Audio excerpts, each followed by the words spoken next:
How does God speaking to Moses in the burning bush relate to the resurrection of the dead? This is the question that we seek to answer today as we continue our verse-by-verse study of the book of Luke on walking through the Bible. The glory of his cross. If you have a Bible with you, turn to Luke chapter 20. We're going to be reading from verses 27 to 40. If you don't have a Bible, don't worry. Just follow along with us on the screen. The version that we'll be reading from is the New King James Version. So Luke chapter 20, beginning at verse 27. Then some of the Sadducees, who deny that there is a resurrection, came to him and asked him, saying, Teacher, Moses wrote to us that if a man's brother dies, having a wife, and he dies without children, his brother should take his wife and raise up offspring for his brother. Now there were 7 brothers, and the first took a wife and died without children, and the second took her as a wife, and he died childless. Then the third took her, and in like manner the 7 also, and they left no children and died. Last of all, the woman died also. Therefore, in the resurrection, whose wife shall she become? For all 7 had her as a wife. Jesus answered and said to them, The sons of this age marry and are given in marriage, but those who are counted worthy to attain that age and the resurrection from the dead neither marry nor are given in marriage, nor can they die any more, for they are equal to the angels and are the sons of God, being sons of the resurrection. But even Moses showed in the burning bush passage that the dead are raised, when he called the Lord the God of Abraham, the God of Isaac, and the God of Jacob. For he is not the God of the dead, but of the living, for all live to him. Then some of the scribes answered and said, Teacher, you have spoken well. But after that they dared not question him any more. What we have just read are events that occurred on the Tuesday before Jesus was crucified. We covered these same events in our studies of Matthew and Mark. If you recall from our last lesson, the Pharisees had just been thwarted in their attempt to trap Jesus in his words, so now it was the Sadducees' turn. As of yet, the Sadducees have not been mentioned by Luke. In fact, this is his only mention of them in Luke. So let's quickly refresh our memories as to who they are.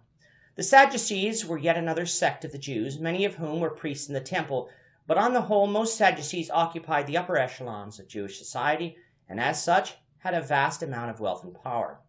As for their beliefs, it is thought that they held that the only authority to be followed was what God revealed in the Old Testament, especially the first 5 books, which contain the law of Moses. And thus they rejected the oral traditions that the scribes and Pharisees taught were also binding. As such, since they didn't explicitly read of any resurrection, they didn't believe in it. They felt that this life was all that there is, and that there were no rewards or punishments in the afterlife, but at death, the spirit went to Sheol, which they believed was a place of stillness and darkness, cut off from life and from God. The spirit would remain in this gloomy place for all eternity, devoid of any personality or strength. Believing this to be true, it is no wonder that the Sadducees wanted to live it up in this life, for at death all that awaited them was sadness and despair. It is the lack of belief in the resurrection that brings them to Jesus with a question that they thought was impossible to answer, and as such show the doctrine of the resurrection to be false. Their question was set up by the following scenario. There was a woman whose husband died with no children. Under the law of Moses, found in Deuteronomy 25, 5-10, the deceased man's brother was to marry the widow and raise up a son that would inherit his father's estate. Now in the Sadducees' story, the deceased brother had 6 other brothers. The widow married the eldest brother, who then died before giving her any children. Since she then married the third brother, and the same thing happened. In fact, this widow, one by one, married each of the remaining brothers, and they all died without giving her any children. Personally speaking, if I was brother 6 or 7 and it came to be my turn to marry this widow, I might have second thoughts. For what happened that caused all of my other brothers to die after marrying this widow? Alas, though, this was the Sadducees' story, and that's what they told Jesus.